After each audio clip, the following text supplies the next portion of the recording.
அனைவருக்கும் வணக்கம். நான் உங்கள் 5ஆம் தலைமுறை ஜோதிடர் ராம்குமார் ராஜேந்திரன். நம்ம இன்னைக்கு பார்க்க போகிற தலைப்பு, துலாம் ராசி அன்பர்களுக்கு உங்களுடைய ராசிக்கு 6ஆம் வீடான மீன ராசியில் சுக்கிர பகவானுடைய பயிற்சி.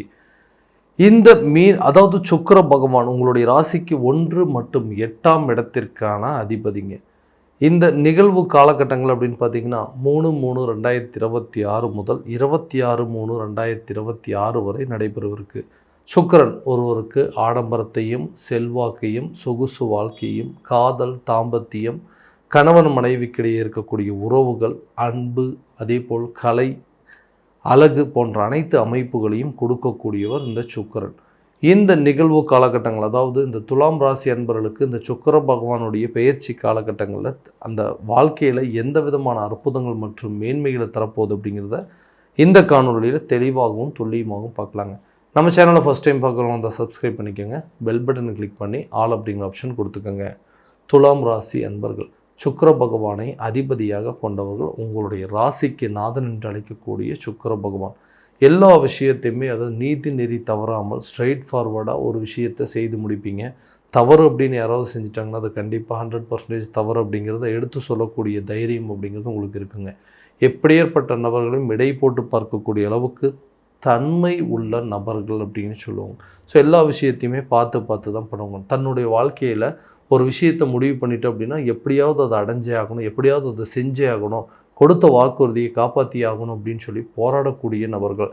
நிதானமாக சில விஷயங்களை யோசித்து செயல்படக்கூடிய நபர்கள். தன்னுடைய வாழ்க்கையில் நிறைய விஷயங்கள் தன் நினச்சபடி நடக்காமல் எல்லாமே தனக்கு எதிராக நடக்கும்போது இந்த விஷயங்கள் நமக்கு மட்டும் ஏன் இப்படி நடக்குதுன்னு நிறைய குழப்பத்தோடு இருப்பீங்க. அந்த நிலையானது மாறக்கூடிய ஒரு காலகட்டம் அப்படின்னு சொல்லாங்க. இந்த 6ஆம் இடத்துல சுக்கிர பகவானுடைய உச்ச நிலையான காலகட்டங்களில் தன்னுடைய வாழ்க்கையில் நிறைய மாற்றங்களை தரப்போகுது. உதாரணமாக பார்த்திங்கன்னா உங்களுடைய வேலை ரீதியாக இது வரைக்கும் ஒரு வேலை அப்படிங்கிறது சரியான விதத்தில் அமையலைங்க. ஏன்னா எனக்கு ஒரு வேலை அப்படிங்கிறது கிடச்சிருச்சு அப்படின்னா என்னுடைய வாழ்க்கை தரத்தையே என்னுடைய வாழ்க்கை நிலையவே என்னால் மாற்றிக்க முடியும். ஏன்னா அந்த வேலை அப்படிங்கிறது கரெக்டான ஸ்டேஜில் ஒர்க் பண்ணிகிட்டு இருந்தேன். திடீர்னு அந்த வேலையை விட்டு வெளியே வரக்கூடிய அளவுக்கு சில சூழல்கள் ஏற்பட்டுச்சு. மீண்டும் அந்த மாதிரி ஒரு வேலை வாய்ப்பு கிடைச்சது அப்படின்னா என்னுடைய தன்மை எல்லாமே மாறிடும். என்னுடைய நிலை என்னுடைய மனநிலை எல்லாமே மாறக்கூடிய ஒரு சூழல் அப்படிங்கிறது இருக்கும். அதே நேரத்தில் நான் படித்த படிப்புக்கும் நான் விருப்பப்பட்ட ஒரு துறையில் வேலை செய்யணும்னு ஆசைப்பட்டது இன்றைக்கி படித்த படிப்புக்கும் தகுந்த வேலை அப்படிங்கிறது இல்லாமல் இருக்குங்க. ஏதோ ஒரு வேறு வழி இல்லாமல் அந்த வேலையை செய்கிற மாதிரி இருக்குது. ஸோ என்னுடைய தகுதிக்கும் என்னுடைய திறமைக்கும் என்னுடைய படிப்புக்கும் தகுந்த ஒரு வேலையை வாய்ப்பு அமைஞ்சதுன்னா இன்னும் நல்லாயிருக்குன்னு எதிர்பார்க்குறவங்களுக்கு கண்டிப்பாக கூடிய விரைவில் புதிய வேலை வாய்ப்பு அப்படிங்கிறது உங்களை தேடி வருங்க. நீங்கள் விருப்பப்பட்ட துறையில் சேர்ந்து வேலை செய்யக்கூடிய அளவுக்கு சில சூழல்கள் அப்படிங்கிறது உங்களுக்கு சாதகமாக இருக்கும். வேலை ரீதியாக வெளியூர் அல்லது வெளிநாடு சம்மந்தப்பட்ட சில பயணங்கள் அப்படிங்கிறது மேற்கொள்வீங்க. வெளிநாடு சார்ந்த வேலை வாய்ப்புகள் கிடைப்பதற்கான வாய்ப்புகள் இருக்குங்க. வேலை செய்கிற இடத்துல இதுவரை இருந்து வந்த இடையூறுகள் அப்படிங்கிறது உங்களை விட்டு விலகும். தேவையில்லாத விஷயத்தில் கூட வேலை செய்கிறவங்கள நமக்கு எதிர்ப்புகளும் பகைகளும் தேவையில்லாத சில பிரச்சனைகளை உருவாக்குறாங்க. நம்மளுடைய உயர் அதிகாரிகளுக்கு நமக்கு சரியான விதத்தில் சப்போர்ட் அப்படிங்கிறது இல்லை. ரொம்ப வருஷமாக ஒரு இடத்துல கஷ்டப்பட்டு வேலை செஞ்சுட்ருக்காங்க. எனக்கு பின்னாடி ஜாயின் பண்ணவங்களாம் எனக்கு பெரிய அளவில் ப்ரொமோஷன் வாங்கிட்டு நல்ல சேலரி இன்க்ரிமெண்ட்டோடு இருக்கிறாங்க. நான் என்னோடய நிலை இன்னும் மாறலைன்னு எதிர்பார்த்துட்ருக்கிறவங்களுக்கு கூடிய ஒரு வேலை எல்லாம் மாறக்கூடிய ஒரு தன்மை அப்படிங்கிறது இருக்குங்க. ப்ரமோஷனோ அல்லது சேலரி இன்க்ரிமெண்ட் கிடைப்பதற்கான சூழல் அப்படிங்கிறது நிச்சயமாக இருக்கும். புதிய தொழிலை தொடங்குவதற்கான ஒரு சில வாய்ப்புகள் அப்படிங்கிறது இருக்குங்க. அந்த வேலை அதாவது அந்த தொழில் ரீதியாக இருந்து வந்த இடையூறுகள் அப்படிங்கிறது விலகும். காரணமே இல்லாமல் நம்மளோட பிஸ்னஸ் தான் அவங்களும் பண்ணிகிட்டு இருக்கிறாங்க. நம்மக்கிட்ட தேவையில்லாமல் இடையூறுகள் செஞ்சுட்டே இருக்காங்க. ஏதாவது ஒரு விதத்தில் பிரச்சனை பண்ணிகிட்டே இருக்காங்க. நம்ம பிஸ்னஸை முடக்கணும் அப்படிங்கிற அளவுக்கு சில சூழ்நிலைகளை உருவாக்கிட்டு இருக்கிறாங்க.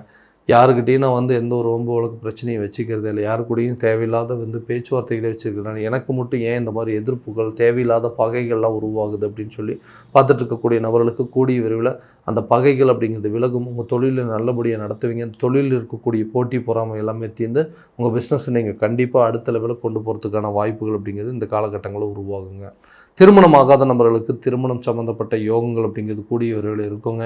யாரெல்லாம் உங்களுக்கு இடையூறுகளாக இருந்தாங்க, திருமணம் நடக்காத அளவுக்கு சில தடைகள் அப்படிங்கிறது ஏற்படுத்திட்டு இருந்தாங்க, கூட இருக்கக்கூடிய உறவுகள் சரிங்க, சொந்த வீட்லேயே தேவையில்லாத சில பிரச்சனைகளை உருவாக்கி நம்மளோட வசதி வாய்ப்புகள் நம்மளோட எதிர்பார்ப்புகள் தகுந்த மாதிரி இல்லை அப்படின்னு சொல்லி நிறைய வரன்களை தடுத்திருப்பாங்க. அந்த மாதிரி விஷயங்கள் இனிமேல் நடக்காதுங்க. கண்டிப்பாக திருமணம் சார்ந்த சில யோகங்கள் அப்படிங்கிறது உங்களுக்கு கட்டாயமாக உருவாகக்கூடிய ஒரு காலகட்டங்கள் அப்படிங்கிறதே சொல்லலாங்க. அடுத்ததாக அந்த கணவன் மனைவிக்கிடையே இருக்கக்கூடிய கருத்து வேறுபாடுகள் அப்படிங்கிறது. ஸோ தன்னுடைய வாழ்க்கையில் தான் விருப்பப்பட்ட மாதிரி எதுவுமே நடக்கலைங்க, நான் நினச்ச மாதிரி ஒரு சில வேலைக்கு போக முடியல, நான் விருப்பப்பட்ட மாதிரி என்னோடய மன வாழ்க்கையை கூட அமைச்சிக்க முடியல, நான் ஆசைப்பட்ட ஒரு லைஃப் அப்படிங்கிறது எனக்கு சரியான விதத்தில் அமையல, எனக்கு காரணமே இல்லாமல் எனக்கு பிடிச்ச மாதிரி ஒரு லைஃப் அப்படிங்கிறத அமைச்சிக்கிறதுக்கு போராடினேன், எனக்குன்னு ஒரு லைஃப் அமைஞ்சதுங்க, அந்த லைஃப்பை நான் எதிர்பார்த்தபடி எனக்கு சரியான விதத்தில் இல்லை, ஏதோ ஒரு காரணங்களால் தேவையில்லாத கருத்து வேறுபாடுகள் சண்டை சச்சரவுகள் அப்படிங்கிறது மூலமாக இன்றைக்கி எனக்குன்னு பிடிச்ச மாதிரி அதை மாற்றிக்க முயற்சி பண்ணால் அதுவும் சரியான விதத்தில் அமையல, டிவோர்ஸ் வரைக்கும் கொண்டு போயிடுச்சுங்க, 2 பேர் விட்டு பிரிஞ்சு வந்தால் போதும் அப்படிங்கிற அளவுக்கு சில சூழ்நிலைகள் வந்துருச்சு, ஏன்னா அந்த லைஃபுக்குள்ளே என்ட்ரி ஆகும் அப்படின்னு சொல்லி நிறைய கஷ்டங்கள் நம்மளை தேவையில்லாத அளவுக்கு அந்த உறவுகளில் ஒரு கணவன் மனைவி உறவுக்குள்ளே தேவையில்லாத பகைகள், காதலருக்கு மத்தியில் தேவையில்லாத சண்டை சச்சரவுகள் அப்படிங்கிறது எல்லா விதத்திலும் உருவாச்சு. இதில் தேவையில்லாத குழப்பங்கள், சந்தேகங்கள் அப்படிங்கிற பிரச்சனையில் கணவன் மனைவி இன்றைக்கி பிரிந்து ஒருத்தர் விட்டு ஒருத்தர் வெளியே வந்தால் போதும், 2 பேரும் பிரிஞ்சு வாழ்ந்தால் போதும், டிவோர்ஸ் வாங்கினா போதும் அப்படின்னு சொல்லி நிறைய போராட்டங்கள் அப்படிங்கிறது சந்திச்சிட்ருக்கீங்க. அந்த போராட்ட நிலைகள் அப்படிங்கிறது மாறும். கணவன் மனைவிக்கிடையே இருக்கக்கூடிய சில பிரச்சனைகள் அப்படிங்கிறது தீர்ந்து டிவோர்ஸ் வரைக்கும் போன விஷயங்கள் கூட திரும்ப கொண்டு வரக்கூடிய அளவுக்கு சில சூழ்நிலைகள், சில பேர் இந்த லைஃப்பை வேண்டான்னு சொல்லிட்டு இந்த கோர்ட்டு கேஸ் பிரச்சனைக்கு போயிட்டு இந்த டிவோர்ஸ் நமக்கு சாதகமாக வரும்னு எதிர்பார்க்குறவங்களுக்கு கூட இந்த காலகட்டங்களில் உங்களுக்கு சாதகமான சில சூழ்நிலைகள், நான் அவங்களை விட்டு போகணும்னு நினைக்கிறீங்க, அவங்களும் என்ன விட்டு போகணும்னா காரணங்கள் இன்றைக்கி கால சூழ்நிலைகள் தான் இதுக்கெல்லாம் காரணம் அப்படின்னு எதிர்பார்க்குறவங்களுக்கு கண்டிப்பாக அந்த பிரச்சனைகள் தீருங்க.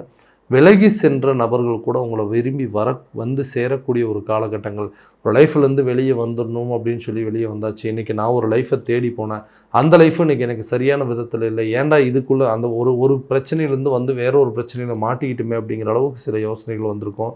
நம்மக்கிட்ட நல்லா பழகிட்டு இருந்தக்கூடிய ஒரு ரிலேஷன்ஷிப்பில் இருந்த நபர்கள் நம்மளை விட்டு பிரியக்கூடிய அளவுக்கு சில சூழல்கள் அப்படிங்கிறது வந்திருக்குங்க. வேண்டான்னு சொல்லி விட்டுட்டு போயிருப்பாங்க, காரணமே இல்லாமல் நம்மளை குறை சொல்லி இன்றைக்கி செய்யாத தவறுக்கு பெரிய தண்டனையை கொடுத்துட்டு இன்றைக்கி நம்மளை விட்டு விலகி போகிற அளவுக்கு சூழ்நிலைகள் இருந்திருக்குங்க. மன நிம்மதியை கெடுத்திருப்பாங்க, மன அமைதியே இல்லைங்க. இந்த லைஃப்பில் இன்றைக்கி நான் தனியாக நிற்கக்கூடிய அளவுக்கு சில சூழல்கள் வந்துருச்சு. அந்த சூழல்கள் கூடிய விரைவில் மாறும். நீங்கள் விரும்பி தேடி போன நபர்களும் சரி, உங்களை விரும்பி வந்த நபர்களும் சரி, விட்டுட்டு போனவங்களும் உங்களை தேடி வரக்கூடிய ஒரு காலகட்டமாக இருக்குங்க.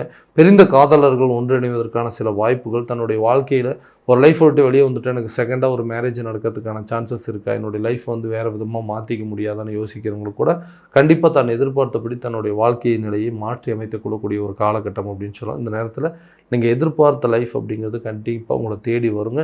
நீங்கள் தேடி போகக்கூடிய லைஃப்பை உங்களுக்கு எதிர்பார்த்தபடி உங்களுக்கு பிடிச்ச மாதிரி இருக்கக்கூடிய ஒரு தருணம் அப்படின்னே சொல்லாங்க. வீடு வாங்கக்கூடிய யோகமும் ஒரு இடம் வாங்கக்கூடிய யோகம், வம்பு வழக்கு சார்ந்த பிரச்சனைகள், பூர்வீக சொத்துக்கள் நம்ம கைக்கு சேருவதற்கான வாய்ப்புகள் எல்லாமே கண்டிப்பாக நல்லா இருக்குங்க. பூர்வீக சொத்துக்கள் இருக்கக்கூடிய வில்லங்கங்கள் அப்படிங்கிறது தீரும், சொத்துக்கள் உங்களை தேடி வருங்க. வம்பு வழக்கு சார்ந்த விஷயங்கள் உங்களுக்கு சாதகமாக இருக்குங்க. சொந்த வீடு கட்டுவீங்க, வண்டி வாகனம் வாங்குவீங்க, நகை ஆடம்பர பொருட்களை வாங்கி மகிழக்கூடிய ஒரு காலகட்டம் அப்படின்னே சொல்லாங்க. ஆரோக்கிய ரீதியாக இதுவரை இருந்து வந்த பாதிப்புகள் அப்படிங்கிறது உங்களை விட்டு முழுமையாக விலகும். ஆரோக்கியத்திலிருந்து வந்த பிரச்சனைகள் படிப்படியாக தீருங்க. ஹெல்த்தில் ஒரு நல்ல இம்ப்ரூவ்மெண்ட் அப்படிங்கிறது இருக்கும். ஏன்னா இந்த 6ஆம் பாவகத்தில் நோய் சார்ந்த இடங்கள் இது வரைக்கும் உடல் ரீதியாக நிறைய தொந்தரவுகள் அப்படிங்கிறது இருந்திருக்கும். அந்த தொந்தரவுகள் அப்படிங்கிறது உங்களை விட்டு கூடிய சீக்கிரத்தில் விலகுங்க. அதுக்குண்டான சில மருத்துவ முயற்சிகள் அப்படிங்கிறது இந்த நேரத்தில் நல்ல பலன் கொடுக்கும். மன அழுத்தங்கள், அதே நேரத்தில் தேவையில்லாத மென்டல் ப்ரெஷராக இருக்குங்க, மன உளைச்சலாக இருக்குது, சரியாக தூக்கம் வரல, என்னால் நிம்மதியாக தூங்க முடியல அப்படின்னு யோசிக்கிறவங்களுக்கு இந்த காலகட்டங்களில் ஆரோக்கியத்தில் நல்ல பலன் அப்படிங்கிறது இருக்கும். ஹெல்த்தில் நல்ல இம்ப்ரூவ்மெண்ட் இருக்கும். இதனால் நிம்மதியான உறக்கமும் ஆரோக்கியத்தில் இருக்கக்கூடிய பாதிப்புகள், மன உளைச்சல்கள் அப்படிங்கிறது படிப்படியாக குறையுங்க. நீண்ட நாட்களாக குழந்தை இல்லாத தம்பதியினருக்கு குழந்தை பாக்கியம் அப்படிங்கிறது ஏற்படுங்க. ஏன்னா ஹாஸ்பிட்டலில் நிறைய ட்ரீட்மெண்ட் பார்த்துட்டோங்க, இதனால் நிறைய செலவுகள் பண்ணிட்டோங்க, குழந்தை பாக்கியம் அப்படிங்கிறது ஒன்றும் சரியான விதத்தில் எங்களுக்கு தங்கவே இல்லை. அந்த குழந்தை பாக்கியம் மட்டும் கரெக்டான நேரத்தில் இருந்ததுன்னா கணவன் மனைவிக்குள்ள பிரச்சனைகள் வந்திருக்காது, மாமனார் மாமியார் எங்களை குறையாக சொல்லி பேசியிருக்க மாட்டாங்க. இன்றைக்கி நாங்கள் 2 பேரும் மன உளைச்சல்லையும் இன்றைக்கி நாங்கள் 2 பேர் பிரிந்து வாழக்கூடிய அளவுக்கு சூழ்நிலையில் வந்திருக்காது. வெளி உலகத்துலேயும் இன்றைக்கி ஒரு நல்ல சுப நிகழ்வுகளுக்கு போக முடியல, எல்லா விதத்துலையும் எங்களுக்கு போகிற அளவுக்கு, அதாவது எங்கே போனாலும் அந்த இடத்துல சில பிரச்சனைகள் அப்படிங்கிறது வரும். அந்த மாதிரி பாதிப்புகள் தீரும். குழந்தை பாக்கியம் அப்படிங்கிறது கூடிய விரைவில் உங்களுக்கு ஏற்படுங்க. இதனால் கணவன் மனைவிக்கிடையே இருக்கக்கூடிய மிஸ் அண்டர்ஸ்டாண்டிங் கூட தீரக்கூடிய ஒரு தருணமாக இருக்கும். கல்வி சம்மந்தப்பட்ட விஷயங்களில் ஞாபகம் மறதிகள் குறையுங்க. கல்வியில் சில செலவினங்கள் அப்படிங்கிறது இந்த நேரத்தில் உருவாகும். கல்வி சார்ந்த விஷயங்களில் நீங்கள் எதிர்பார்த்தபடி உங்களுக்கு ஒரு நல்ல ரிசல்ட் அப்படிங்கிறது இந்த காலகட்டங்களில் உருவாகுங்க. நல்ல இம்ப்ரூவ்மெண்ட் அப்படிங்கிறது இருக்கும். படித்து முடித்த நபர்களுக்கு புதிய வேலை வாய்ப்பு கிடைப்பதற்கான சூழல் அப்படிங்கிறது இருக்கும். அரசு துறை சார்ந்த சில எக்ஸாம்ஸ் எல்லாம் எழுதிட்டு இருக்கும், கவர்மெண்ட் ஜாபுக்கு ட்ரை பண்ணிட்டு இருக்கிறவங்களுக்கு கூட இந்த காலகட்டங்களில் நல்ல ஒரு ஆப்பர்ச்சுனிட்டி அப்படிங்கிறது கிடைக்குங்க. கடனை அடைப்பதற்கான சில வாய்ப்புகள் அப்படிங்கிறது உருவாகும். கடனை கொஞ்சம் கொஞ்சமாக அடைப்பீங்க. அந்த கடனை அடைப்பதற்கான சில சொத்து பத்துக்கள் உங்கள் கைக்கு வந்து சேரும். அதை விற்பனை செஞ்சு அது மூலமாக வரக்கூடிய பணத்தை வச்சு உங்களோட பிரச்சனைகளை தீர்த்து கொள்ளக்கூடிய ஒரு தருணமாக இருக்க போதுங்க. ஸோ இது வரைக்கும் நம்ம பார்த்ததெல்லாம் கோச்சார பலன்கள் மட்டும்தான். இந்த பலன்கள் அனைத்தும் உங்களுக்கு நடக்குமானா உங்களுடைய சுய ஜாதகத்தை முழுமையாக தெரிஞ்சுக்கிட்டு அதற்குண்டானபடி சில முயற்சிகள் எடுக்கும்போது கண்டிப்பாக ஒரு நல்ல விதமான வெற்றிகள் அப்படிங்கிறது உங்களுக்கு கட்டாயமாக கையில் கிடைக்குங்க. உங்களுடைய ஜாதகத்தை எங்கிட்ட பார்க்கணும் விருப்பப்பட்டீங்கன்னா கீழே தெரிய நம்பருக்கு காண்டாக்ட் பண்ணி அப்பாயின்மெண்ட் ஃபிக்ஸ் பண்ணிக்கோங்க. அப்படி இல்லையா ஜாதகத்தை வாட்ஸ்அப் மூலமாக அனுப்பிச்சி வச்சிங்க அப்படின்னா தெளிவான முறையில் கணிச்சு துல்லியமான பலன்கள் அப்படிங்கிறது உங்களுக்கு தெரியப்படுத்தப்படுங்க. மீண்டும் அடுத்த காணொலியில் உங்களை சந்திக்கும் வரை உங்களிடமிருந்து விடைபெறுவது உங்கள் ராம்குமார் ராஜேந்திரன். நன்றி.